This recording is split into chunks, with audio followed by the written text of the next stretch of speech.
Hello everybody, Mrs. Kit back again with part 2 of The Frog Prince. I'm excited for this. I can't wait to see what's going to happen. So far in The Frog Prince, we have heard the princess was playing in the woods. She's playing with her favorite golden ball. It falls down into the well and she's crying, she's wailing that's her favorite thing to play with. She won't be able to get it. And then an icky yucky frog comes up to her and says, I'll help you. I'll get your ball out of the well for you. But you just have to be my friend and show me some love and share everything that you have with me. And the princess is like, yeah, whatever. I promise.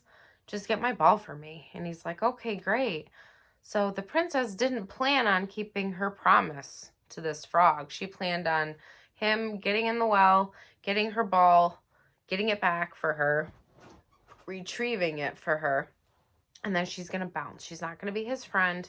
She's not going to show him any love. She's going to ditch him and leave him right there in the forest. So that's what she does. She gets her ball back. She runs back home. She's having a feast with the whole royal family, the royal court, and knock, knock, knock on the door. Here's the frog saying, excuse me, you promised that we were going to be besties now, and you're going to show me love, and you got to share your stuff with me now. And she's like, yeah, right.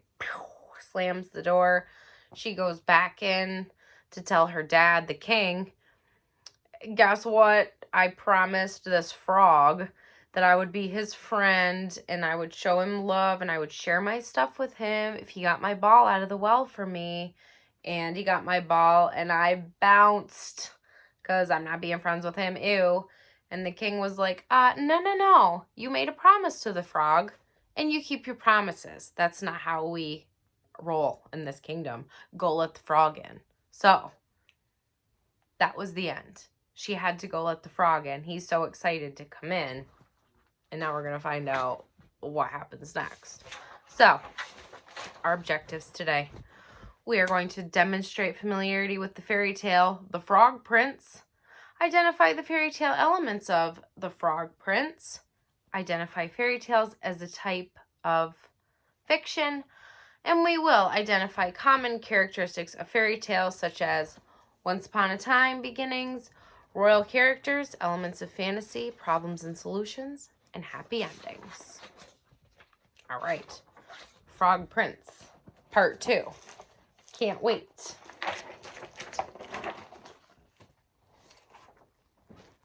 All right, she's letting him in.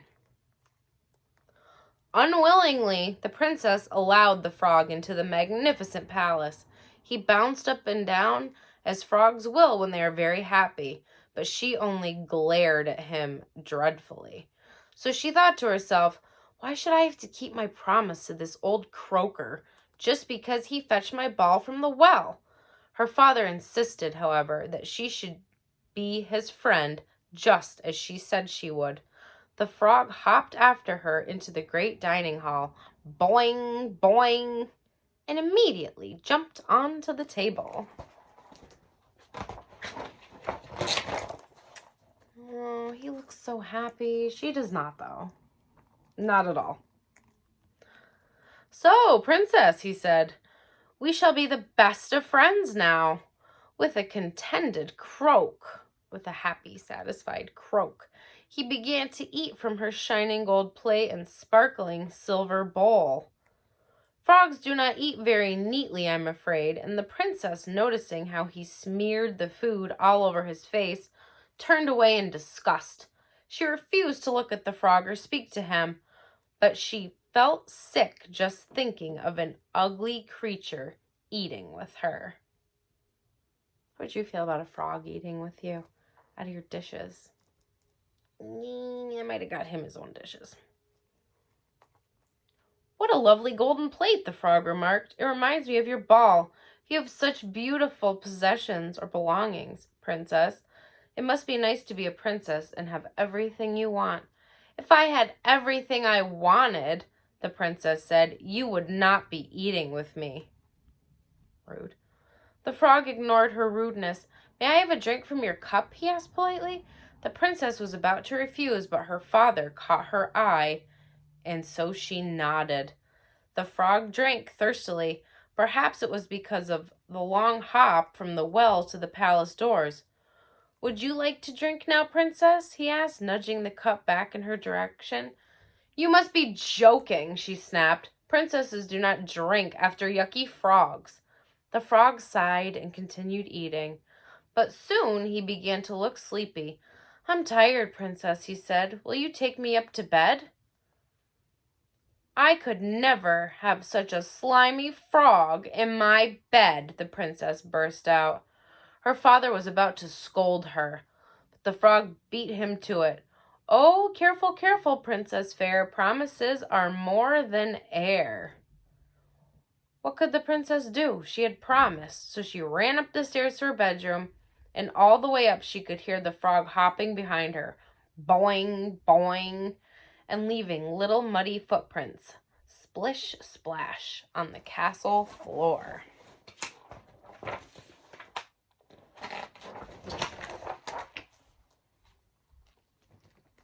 She is still looking salty. She opened the door to her bedroom. The beautiful princess and the ugly frog stood in the doorway looking at the princess's lovely room hung with silk curtains, beautiful paintings, and jeweled lamps. A thick, soft goose feather quilt lay across her cozy bed, and a full plump pillow waited to support the princess's pretty head.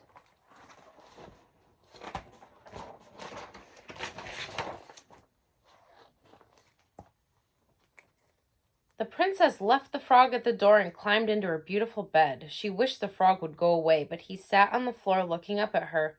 I want to sleep on your pillow, the frog said. The princess shook her head. No, please, you can sleep anywhere you want, just not on my bed, please. You are just too disgusting, and you will leave slime on the pillow. I want the pillow, the frog insisted. You promised you would share everything with me.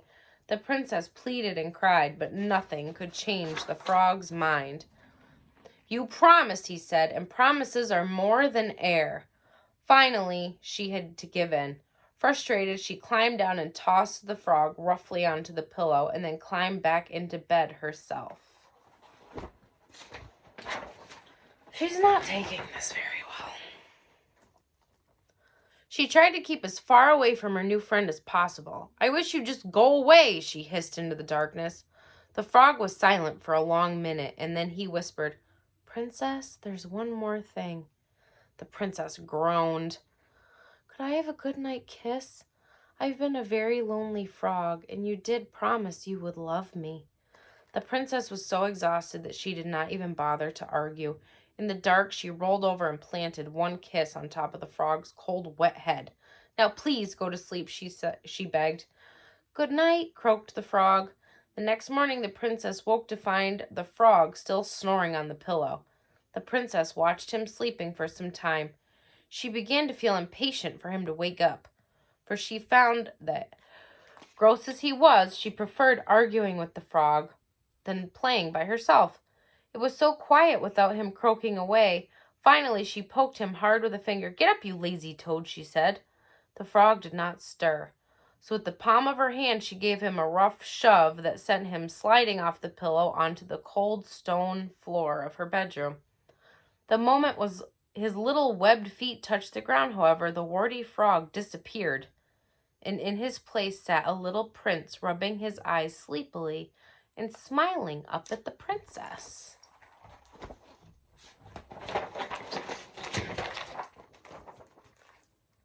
Hello, princess. Thank you so much for keeping your promise.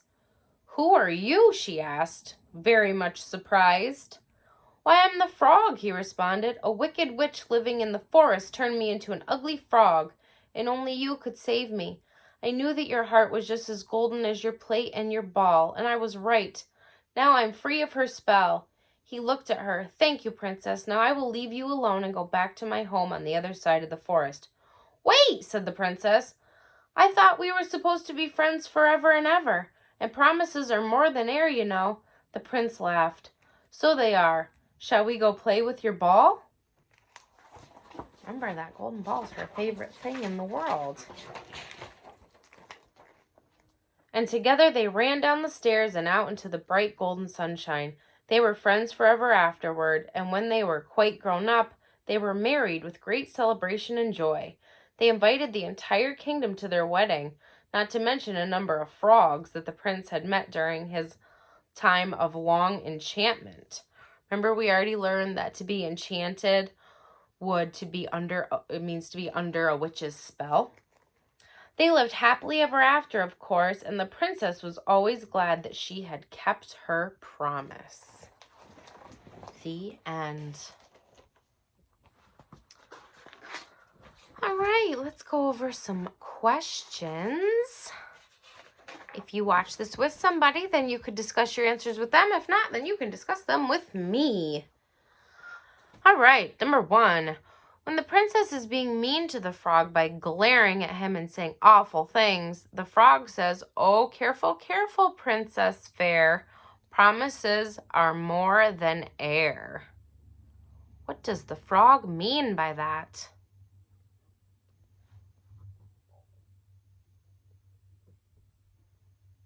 He means a promise is a promise, and it's important to be true to your word. Do you think the princess's father would agree with what the frog's saying? Yes, definitely, because he is the one that insists that the princess be the frog's friend like she promised. You have to keep your promises. What was the first thing the frog wanted to do when he comes into the palace?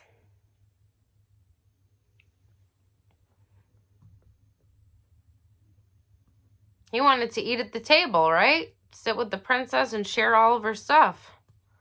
How did that go when he was slurping his food all over the place and sharing the princess's cup and her plate with her? How did that go? The frog was very happy, but the princess was disgusted. What was the next thing the frog wanted to do after they ate?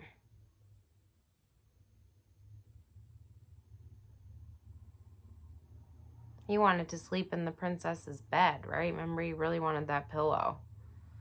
And the princess did not want the frog in her bed. But the frog insists and keeps saying, "Remember, you promised." And she finally agrees. What was the final thing the frog wants before going to sleep? Remember, he said, "You promised to love me." What was the last thing he asked the princess for? A kiss. Remember? The princess is so tired of arguing with him and fighting over sharing her stuff that she just agrees and gives him a quick kiss on the head. What happens when the frog slides from the pillow onto the floor the next morning when the princess is trying to wake him up? Because remember, she was like, "Okay, I didn't want this yucky frog, but it's better than playing by myself every day." So she's trying to wake him up. And what happens when she's poking him, trying to wake him up, he won't wake up, so she gives him a shove to wake him up, and he slides off the pillow. What happened then?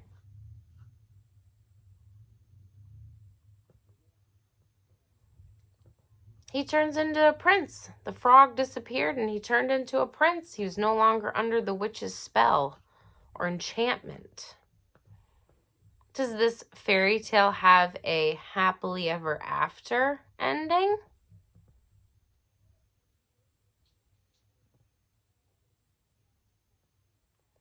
It did, because the prince and princess are friends and they eventually get married when they get older. What parts of this fairy tale could really happen?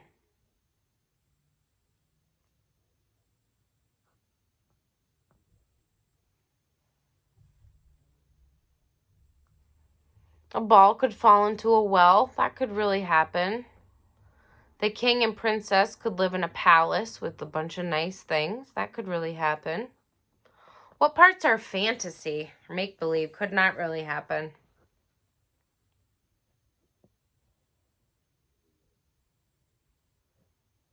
A talking frog could not really happen. The frog turning into a prince could not really happen. The prince being under a spell and turning into a frog, spell from a witch, that could not really happen. Okay, an important vocabulary we learned from this fairy tale was contended. In the read aloud we heard, with a contented croak, he began to eat from her shining gold plate. Contented means happy and satisfied. I could tell by the contented look on her face that she was enjoying listening to the story. What kinds of things make you feel contented? So what kind of things make you feel happy or satisfied? Contented.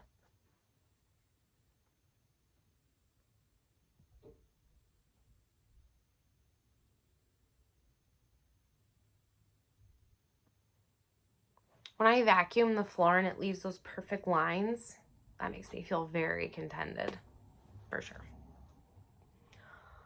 Okay, I'm going to read you 5 different scenarios, and you can decide which one makes you feel more contented, more happy, more satisfied.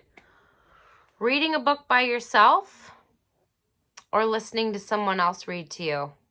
Which one makes you feel more contented?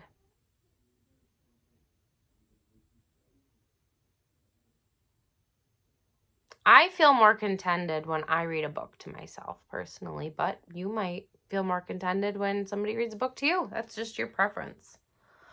What about playing outside on the playground or playing a board game indoors? Playing outside on the playground, playing a board game indoors.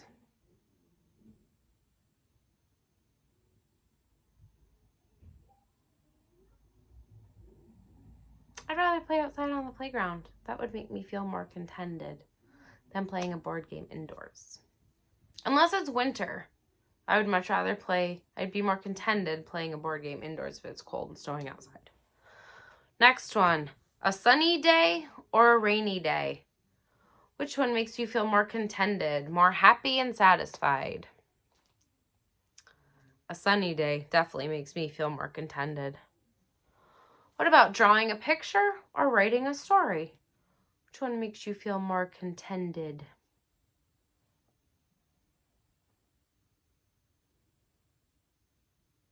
I'd say drawing a picture makes me feel more contented than writing a story does.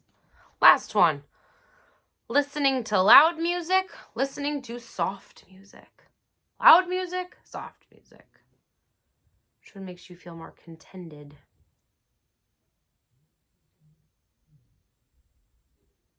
Actually, listening to loud music makes me feel more contented, especially in my car, when I can just jam by myself, like I'm on stage and my mic is broken. That makes me feel more contented. All right, that's it for today. Next time, we are going to read the fairy tale Hansel and Gretel. This is another one that's a longer story, so there's part 1 and part 2. So next time, we will read Hansel and Gretel part 1. All right, that was a lot of fun. I will see you guys tomorrow. Have a great night. Bye.